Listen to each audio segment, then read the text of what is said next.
Well, greetings everybody. So for today, I am going to start on a new topic, and that new topic is called linear programming. And it is fairly involved.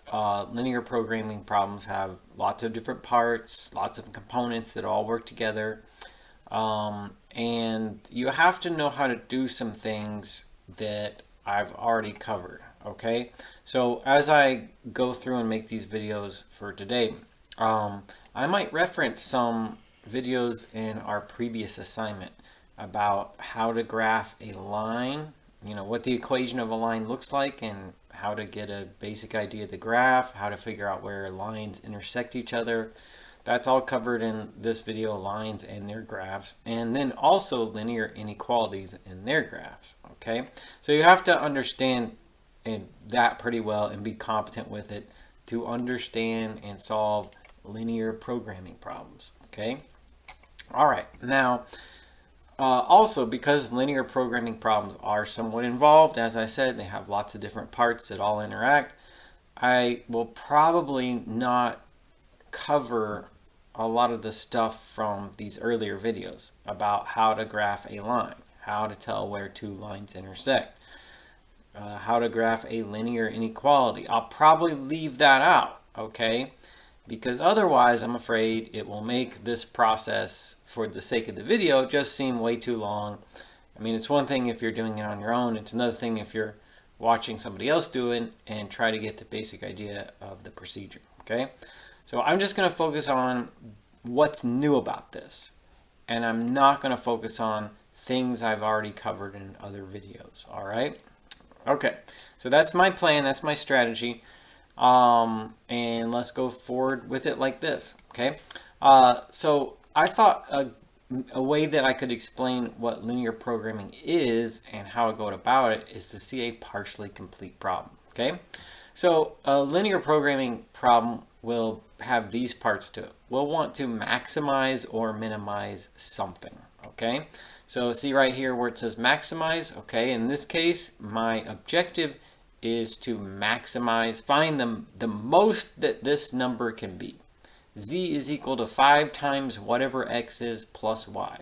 I want that result to be as big as it can be.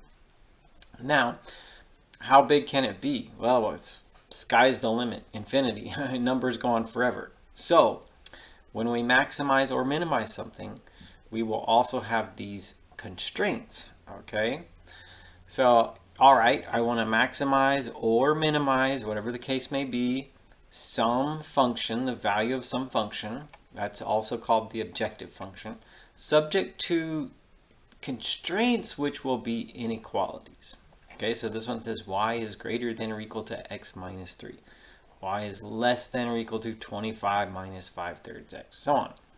Now, all of these inequalities, okay, are called constraints, but they're also called the feasible region. All right, so those are the basic ingredients in a linear programming problem. Now, from here, this is what we want to do, okay? If you could graph this region right here, all right, where y is greater than or equal to x minus 3, and y is also less than or equal to 25 minus 5/3 x, and x is greater than or equal to 0, and y is also greater. So say you could graph all that, okay? And here are all the points that satisfy those four inequalities. All the points that are above the line x minus 3, below the line 25 minus 5/3 x, right of the y-axis, x is equal to 0 is the equation for the y-axis, x greater than 0 is all the points to the right of it, all the points above the x-axis, okay? Y is equal to 0 is the equation for the x-axis. Y is greater than or equal to 0 is all the points above it. All right, so here in this block right here, as I've shaded it in red, that's all the points that satisfy these four inequalities. So in linear programming, here's what we want to do. If you could imagine like all these points that are in this red shaded region, okay, which one will give the largest value of z is 5x plus y. So if you could pick a point in there, take the x and the y coordinate, plug the x in right here, plug the y in right here, and see which one gives you the biggest answer. That's our objective in linear programming.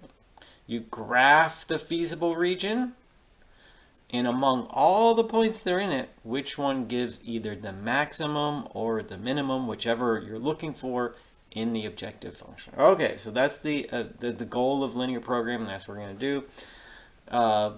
The sticking points might be graphing this and to see what it looks like and finding all the coordinates for the points in there and so on. Okay, but that's how it goes. Now remember, in this first video, I wasn't going to go much into the details. I'm just trying to tell you, here's what we do in linear programming. This is what you're going to start with, and this is what you're trying to figure out. Okay, so hopefully you've got that so far. Now, let me look at this picture in a little more detail at this point. Okay, so let's go over here, and so I have the same thing. I want to maximize z as 5x plus y, and I have all my constraints. I have the graph and so on, okay, of the feasible region. Now, it turns out that all we need to know are the corner points, okay? I did say that the objective is to graph the feasible region, and among all the points in the feasible region, which one gives you the biggest value in the objective function. Plug the x coordinate, plug the y coordinate in, which one gives you the biggest answer, okay? But it turns out that the answer, as far as which point gives you the maximum or minimum of the objective function, has to be at one of the corner points, okay? Because it wouldn't be possible to check every single point in the feasible region. I mean, because there's an unlimited number of points. You can't check them all. But it turns out that if you want to know what x and what y in this feasible region give you the maximum or minimum, whatever you're looking for, value here, it has to be at one of the corner points, okay? So here's what you're going to have to do.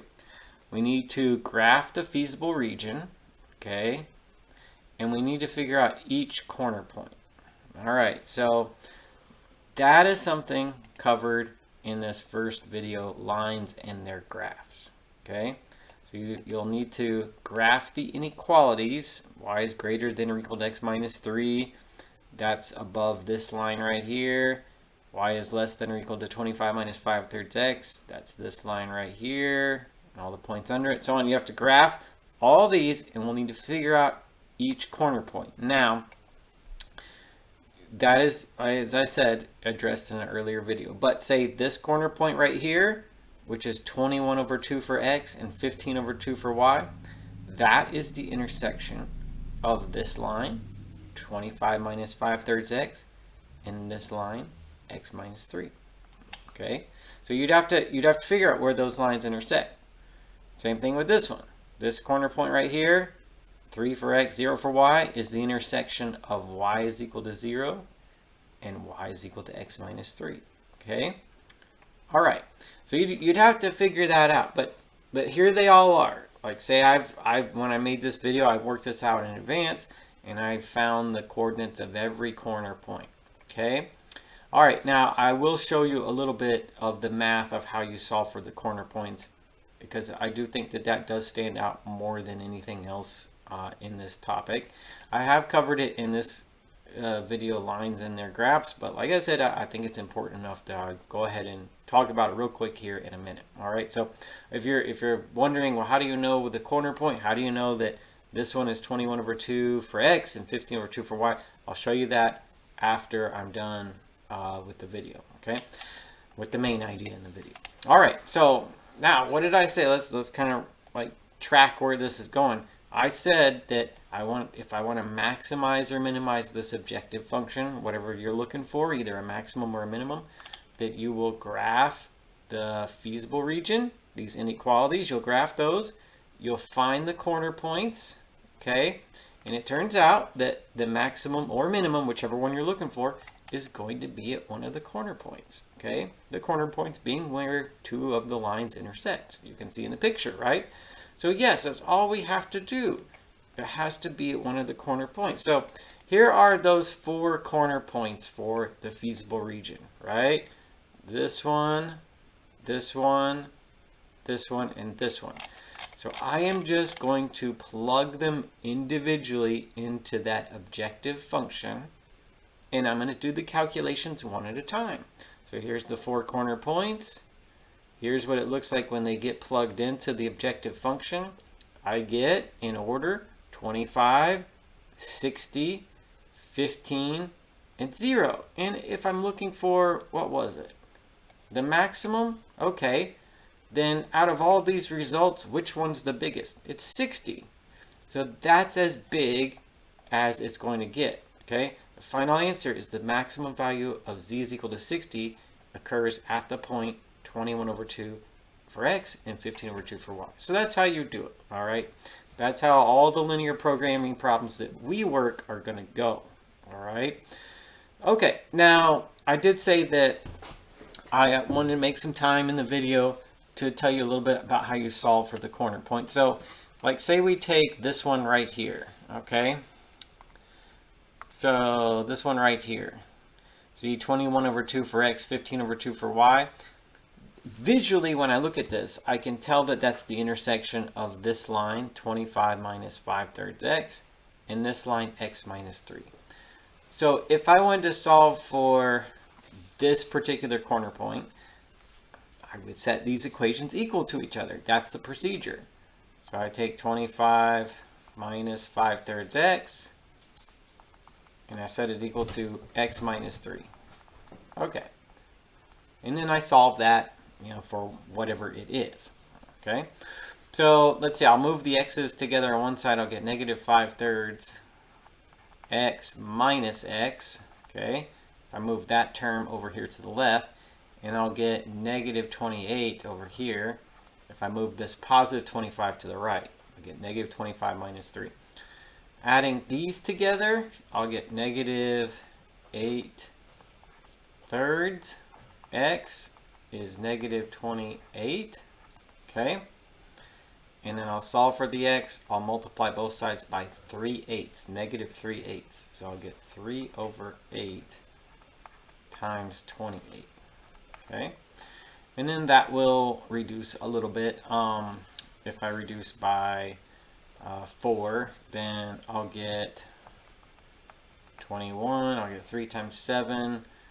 And so over here, I'll get 2. Okay. All right. So that's how we solve for the x. And that's the x coordinate, 21 over 2. And then to find the y coordinate, I can take the x coordinate, which I found, and I can plug it into either equations. Remember, what I'm doing is I'm trying to find this point right here, the intersection of these 2 lines. So if I know the x, I can plug into either one of them to find out what the y is, because that point is on both of those lines. And I think it'd be easier to use this one. So we'll take y is equal to x, which I found to be 21 over 2. Minus 3.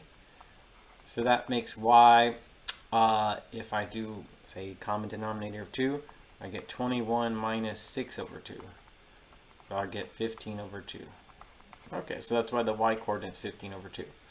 So in that case, that's how you would find this point of intersection of these 2 lines, 25 minus 5/3 x and x minus 3. Okay, it's a little different if, say, you're finding, I don't know, let's try this one. Like, see that point right there? It's 3 for x, 0 for y. How would you find that one? That one is the intersection of y is equal to 0 and y is equal to x minus 3. So here you don't really set them equal to each other in the same manner for this other one. What you do is, if this one tells you that y is 0, then you can take that known value and plug it in here and then solve for the x. So for the intersection of these 2 lines, y is equal to 0 and y is equal to x minus 3, if this one just tells me y is 0, then I can put that in for y. Since it's a known value, y equals 0, it's pretty clear that that's what the y is. And then I can solve for the x.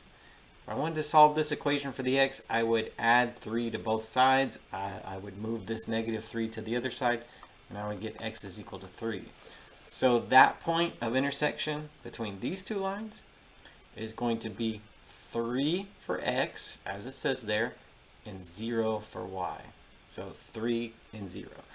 Okay, so that's the most important part, I think, about linear programming, is trying to figure out this region, what it looks like, okay, and the corner points of it, all right? Why is it important to find the corner points? Well, because whatever I'm trying to find the maximum or minimum of is going to be at one of the corner points. So I have to figure out what they are, and then plug them into the objective function one at a time, and then of those numbers, decide which one should be the maximum, or which one is the maximum, and which one is the minimum.